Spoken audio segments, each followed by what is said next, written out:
السلام علیکم ناظرین، سیاست ٹی وی کے عالمی خبرنامے میں آپ کا استقبال ہے۔ میں ہوں منان جابری۔ سب سے پہلے پیش ہے ہیڈ لائنز۔ شام میں حلب کے بعد شہر حاما پر بھی باغیوں کا قبضہ، گھمسان لڑائی جاری، درجنوں ہلاکتوں کا اندیشہ۔ باغی دمشق سے صرف 100 کلومیٹر کے فاصلے پر پہنچ گئے۔ جہاں ہے وہیں رہیں، گھروں سے باہر نہ نکلے۔ شام میں ہندوستانی شہریوں کو دفتر خارجہ کا مشورہ، کہا ہم اپنے شہریوں کی حفاظت کے لیے اقدامات کر رہے ہیں۔ غزہ پر اسرائیل کے وحشیانہ حملوں کا سلسلہ جاری، آج بھی دواخانوں پر کی گئی بمباری، 29 افراد شہید۔ ٹرمپ کی غزہ جنگ بندی کے لیے سفارتی کوشش، ثالثی کی 80 کوششوں سے قطر کا اتفاق۔ حماس نے بھی بات چیت سے ظاہر کی آمادگی۔ اور روس نے امریکی دھمکیوں پر کیا تشویش کا اظہار، کہا مغربی ممالک کی دھمکیاں سنگین غلطی۔ ہیڈ لائنز کے بعد اب بڑھتے ہیں خبروں کی تفصیل کی جانب۔ شام کے صدر بشار الاسد کی فوج کے خلاف لڑنے والے شامی باغیوں نے حاما کے بعد حمص اور دارا شہر پر بھی قبضہ کر لیا ہے۔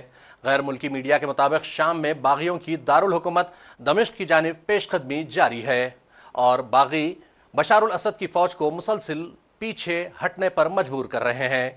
رپورٹ کے مطابق باغی گروہ حیات التحریر الشام کے جنگجو وسطی شہر حمص پر بھی قبضہ کر چکے ہیں اور شامی فوج شہر چھوڑ کر جا چکی ہے۔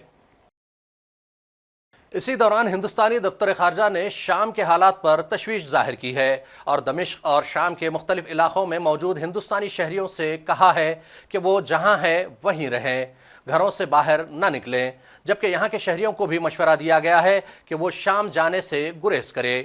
دفتر خارجہ کے ترجمان نے کہا کہ شام سے ہندوستانی شہریوں کو محفوظ طور پر نکالنے کے لیے بھی اقدامات شروع کر دیے گئے ہیں اور دفتر خارجہ دمشق میں ہندوستانی سفارت خانے سے مسلسل ربط میں ہے۔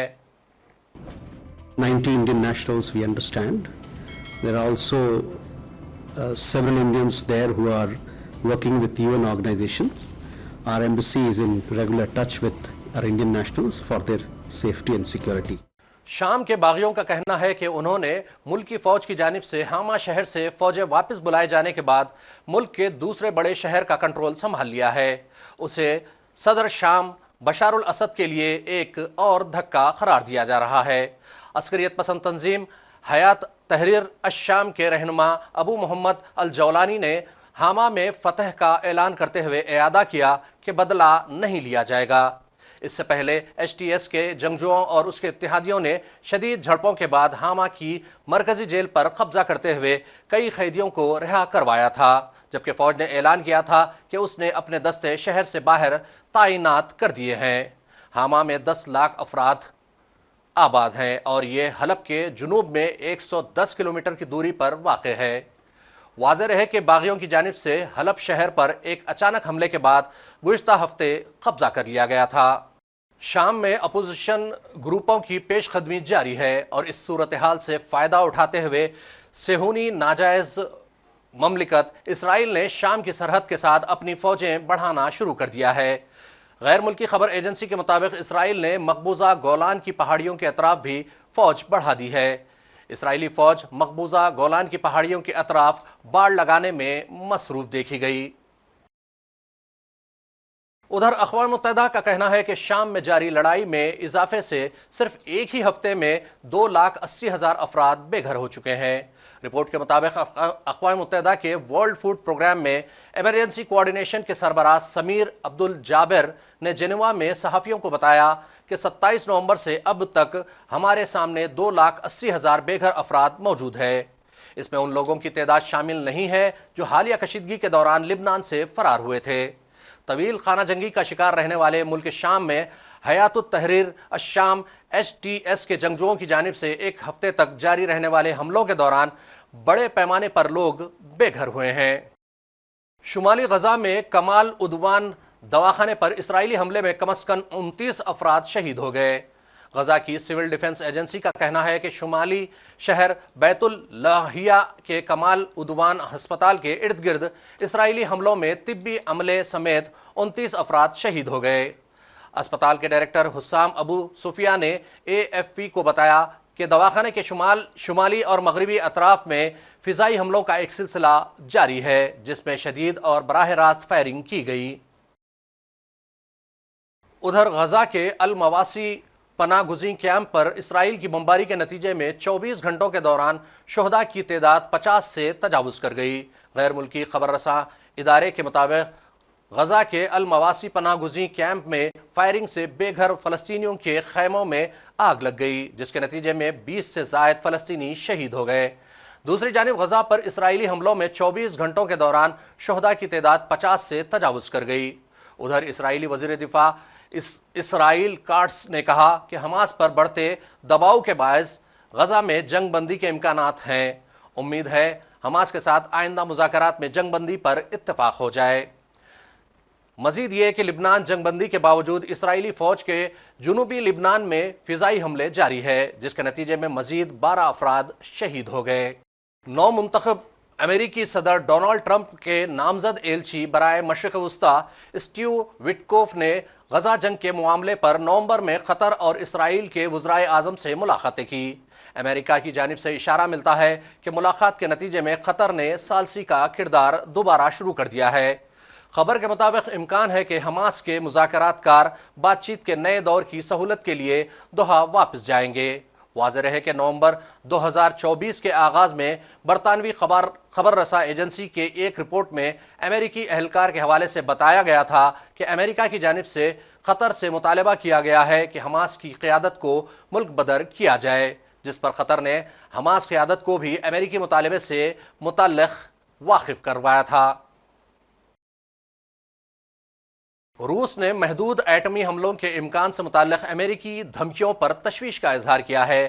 روسی وزیر خارجہ سرگئی لاوروف نے امریکی صحافی ٹکر کارلسن کو بتایا کہ روس کی جانب سے ریڈ لائن نہ کھینچنے اور اس سے منتقل کرنے کے بارے میں مغربی ممالک کا بیان انتہائی سنگین غلطی ہے۔ اس طرح کی دھمکیاں واقعی تشویشناک ہے کیونکہ اگر وہ اس منطق پر عمل کر رہے ہیں جسے کچھ مغربی ممالک حال ہی میں دہرا رہے ہیں کہ وہ یہ نہیں مانتے کہ روس کے پاس ریڈ لائن ہے، تو انہوں نے اپنی ریڈ لائن کا اعلان کر دیا ہے۔ ان ریڈ لائن کو بار بار آگے بڑھایا جا رہا ہے، یہ بہت سنگین غلطی ہوگی۔ وائٹ ہاؤس کی پریس سیکریٹری کرائن جین پیئر نے 7 دسمبر کو واشنگٹن ڈی سی میں ہنٹر بائیڈن کی معافی کے بعد پہلی پریس بریفنگ کی۔ اس موقع پر انہوں نے کہا کہ کوئی بھی قانون سے بالاتر نہیں ہے۔ یاد رہے کہ اپنے فرزند پر رشوت کے الزامات کے حوالے سے جو بائیڈن نے کہا تھا کہ یہ سیاسی نوعیت کے ہیں۔ The president was reticent when he tried to encourage him to pardon Hunter Biden, and I think that is his son, obviously, and I think that's important to note.